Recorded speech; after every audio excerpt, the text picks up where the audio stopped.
जब भी हम दिल्ली सल्तनत की बात करते हैं तो अक्सर मुगलों का जिक्र आता है। लेकिन मुगलों के आने से ठीक पहले दिल्ली पर किसका राज था? आज हम उसी आखिरी सल्तनत की कहानी में उतरने वाले हैं, एक ऐसी कहानी जिसने भारत के इतिहास की दिशा ही बदल दी। देखिए, भारतीय इतिहास की बात करें तो मुगलों का नाम सबसे पहले आता है ना?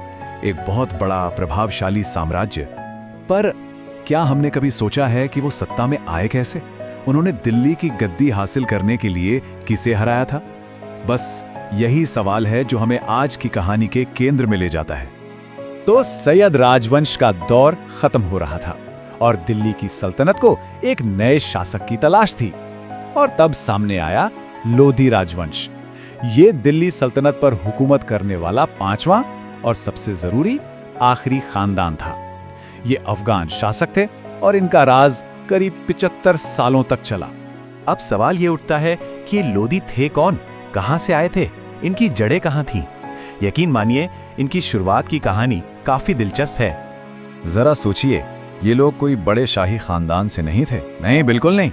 ये तो सुलेमान की पहाड़ियों में रहने वाले एक अफगान कबीले से थे जो चरवाहे थे, पशु पालते थे।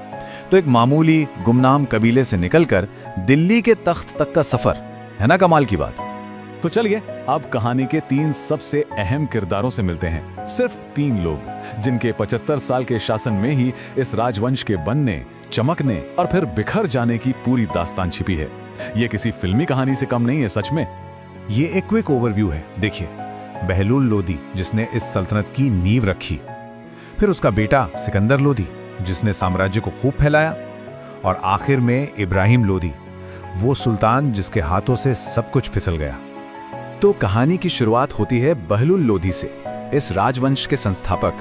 उनके बारे में कहा जाता है कि वो बड़े सुलझे हुए और प्रैक्टिकल इंसान थे। उनका बस एक ही मकसद था, एक मजबूत, शांत और खुशहाल सल्तनत बनाना। बहलूल लोधी ने सिर्फ तलवार के दम पर राज नहीं किया, उन्होंने दिमाग से काम लिया, अपने दुश्मनों को काबू में रखा, पंजाब और उत्तर प्रदेश तक सल्तनत को फैलाया, और सबसे बड़ी बात, उन्होंने जनता पर भारी भरकम टैक्स नहीं लगाए। जाहिर है, इस एक कदम ने उन्हें लोगों के बीच काफी लोकप्रिय बना दिया, जो उस जमाने में बहुत बड़ी बात थी। अब आते हैं बहलूल के बेटे सिकंदर लोधी पर। उसके दौर में साम्राज्य अपनी बुलंदी पर था, दूर दूर तक लोधी सल्तनत का परचम लहरा रहा था। लेकिन यहीं से कहानी में एक ट्विस्ट आता है। साम्राज्य तो बढ़ा, पर सिकंदर में अपने पिता जैसी वो बात नहीं थी। वो सबको साथ लेकर चलने वाली कूटनीति, वो समझदारी कहीं ना कहीं कम थी। और यहीं पर कहानी का सबसे दिलचस्प मोड़ आता है। जरा इस फर्क को देखिए। एक तरफ हैं बहलूल लोधी जो समझदार थे, प्रैक्टिकल थे, सबको साथ लेकर चलते थे, और दूसरी तरफ उनका पोता इब्राहिम लोधी जो सख्त था, अपनी बात पर अड़ा रहता था, और जिसने अपने ही अमीरों और सरदारों को दुश्मन बना लिया। एक ही खानदान के 2 बिल्कुल अलग मिजाज, और यही फर्क इस राजवंश के अंजाम की वजह बना।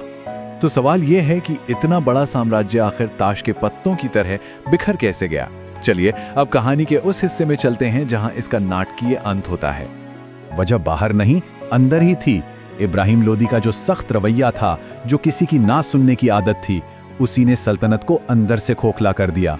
उसने अपने ही अफगान सरदारों को, जो कभी उसके दादा और पिता की सबसे बड़ी ताकत हुआ करते थे, अपना दुश्मन बना लिया। ये एक बहुत बड़ी गलती थी।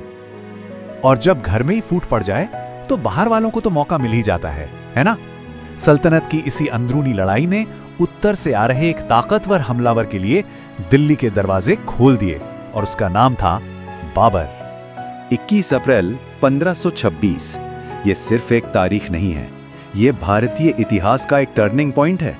एक ऐसा दिन जिसने सब कुछ बदल दिया। पानीपत नाम ही काफी है। इसी मैदान पर लोधी सल्तनत की किस्मत का आखिरी फैसला लिखा गया। ये वो लड़ाई थी जिसने हिंदुस्तान का मुस्तकबिल तय कर दिया। इब्राहिम लोधी जंग के मैदान में हार गया और वहीं मारा गया, और उसके साथ ही दिल्ली सल्तनत का 320 साल लंबा सफर खत्म हो गया। एक राजवंश का अंत और एक नए विशाल साम्राज्य की शुरुआत, मुगल साम्राज्य। तो क्या लोधी राजवंश की कहानी सिर्फ हार पर खत्म हो जाती है?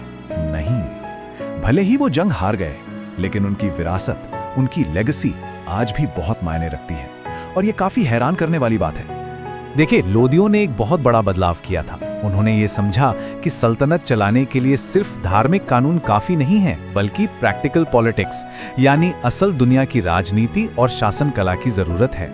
इस सोच ने एक ऐसे समाज की नींव रखी जहां सब लोग साथ रह सकें। तो संक्षेप में कहें तो लोधियों का योगदान क्या था? वे दिल्ली सल्तनत के आखिरी शासक थे। उन्होंने सिर्फ धर्म के आधार पर नहीं बल्कि राजनीति के आधार पर शासन किया। हिंदुओं के प्रति उनकी नीतियां पहले के सुल्तानों से ज्यादा उदार थीं। और सबसे बड़ी बात, उन्होंने हिंदू मुस्लिम सद्भाव के वो बीज बोए जो आगे चलकर एक बड़ा पेड़ बने।